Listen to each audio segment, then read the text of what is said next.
Assalamualaikum warahmatullahi wabarakatuh. Perkenalkan, nama saya Lutfi Mubarok. Saya di kelas PS25G.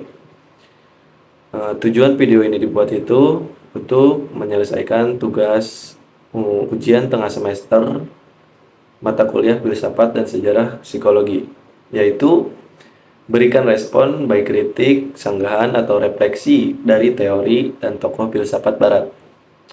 Nah, di sini saya akan menggali atau membahas tugas tersebut dengan mengambil metode Sokratik.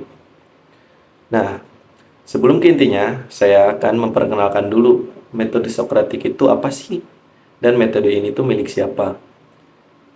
Nah, metode ini tuh sesuai dengan namanya, yaitu Sokratik, yang berarti milik Sokrates. Sokrates ya. Sokrates itu siapa sih? Nah, Sokrates itu adalah seorang filsuf Yunani dari Athena yang diakui sebagai pendiri filsafat barat atau Bapak Filsafat Barat. Ia tuh lahir sekitar tahun 470 sebelum Masehi dan meninggal pada tahun 399 sebelum Masehi. Penyebab meninggalnya Sokrates itu karena Sokrates diadili atas tuduhan merusak kaum muda Athena dan tidak menghormati dewa-dewa. Meskipun membela diri dengan berani, yaitu dinyatakan bersalah dan dihukum mati dengan meminum racun hemlock. Racun hemlock itu tanaman ya, tanaman yang beracun. Akan tetapi, kematiannya itu tuh menjadi titik balik dalam sejarah filsafat dan terus menginspirasi para pemikir di seluruh dunia. Nah, Socrates tuh punya metode yang dikenal sebagai metode Sokratik tadi yang saya sebutkan, di mana ia mengajukan pertanyaan untuk mendorong orang berpikir lebih dalam tentang keyakinan mereka, yaitu via tanya jawab kayak gitu loh. Sekarang masuk ke metode Sokratik. Metode Sokratik. Metode Sokratik juga dikenal sebagai metode Elenchus atau debat Sokratik. Adalah sebuah bentuk dialog argumentatif antara individu berdasarkan tanya jawab. Metode Sokratik pun memiliki tujuan utama.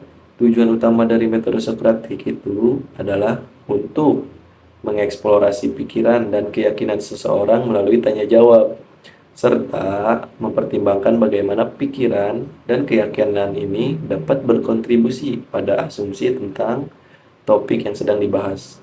Nah, selanjutnya saya akan memberikan sedikit kritik atau sanggahan tentang metode Sokratik ini.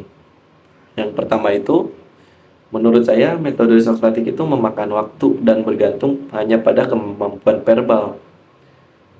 Ya, metode ini tuh memakan atau membutuhkan waktu yang cukup lama dan sangat bergantung pada kemampuan verbal seseorang atau verbal penanyanya tersebut, sehingga kurang efisien dalam situasi dengan batasan waktu atau bagi mereka yang kurang mahir dalam berargumentasi. Nah, selanjutnya itu metode Sokratik itu berpotensi frustasi dan kurangnya jawaban. Kenapa? Karena proses tanya jawab yang terus-menerus dapat menyebabkan frustasi jika tidak menghasilkan jawaban yang jelas. Karena Sokrates pun seringkali dia berpura-pura atau gak tahu apa-apa nih, biar orang lain tuh menjelaskan ide-idenya. Tapi setelah itu dia tuh nunjukin kontradiksi loh atau kayak kelemahan argumen mereka.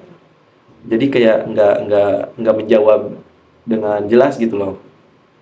Jadi bisa menimbulkan potensi frustasi, bisa berpotensi frustasi. Metode ini lebih menekankan pada pemikiran daripada solusi yang konkret.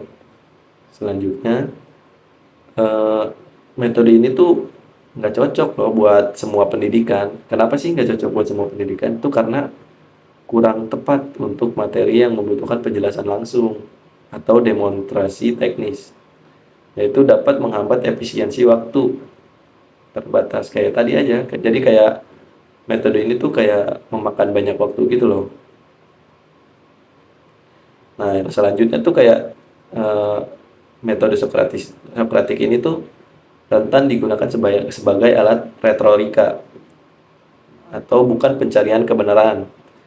Kenapa sih disebut sebagai alat retorika bukan pencari kebenaran?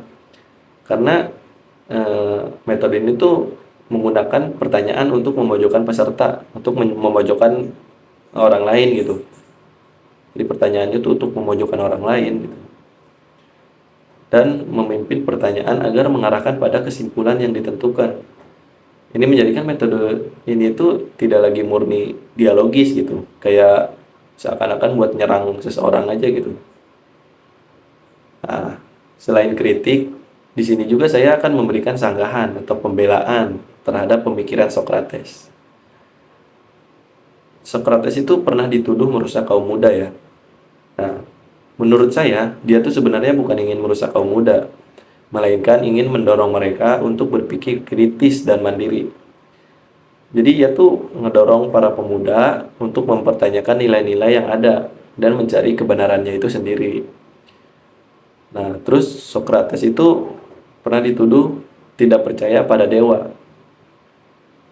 Menurut saya tuh Socrates tuh bukan nggak percaya atau menolak keberadaan dewa, akan tetapi dia tuh kayak mempertanyakan loh interpretasi tradisional tentang hal itu kepada mereka. Jadi dia tuh bukan yang nggak percaya atau menolak keberadaan dewa, dia tuh kayak mencari pemahaman yang lebih rasional aja. Pemahaman yang lebih rasional itu kayak eh, pemikiran yang logis gitu, menurut pemikiran yang sehat, yang cocok dengan akal gitu, pemberian yang rasional itu, dan etis tentang agama, bukan yang harus percaya begitu saja tanpa adanya penelitian ilmiah. Nah, mungkin segitu saja penjelasan saya tentang atau kritik sanggahan saya, pembelaan saya juga tentang metode Sokratik ini. Kurang lebihnya saya mohon maaf. Terima kasih. Wassalamualaikum warahmatullahi wabarakatuh.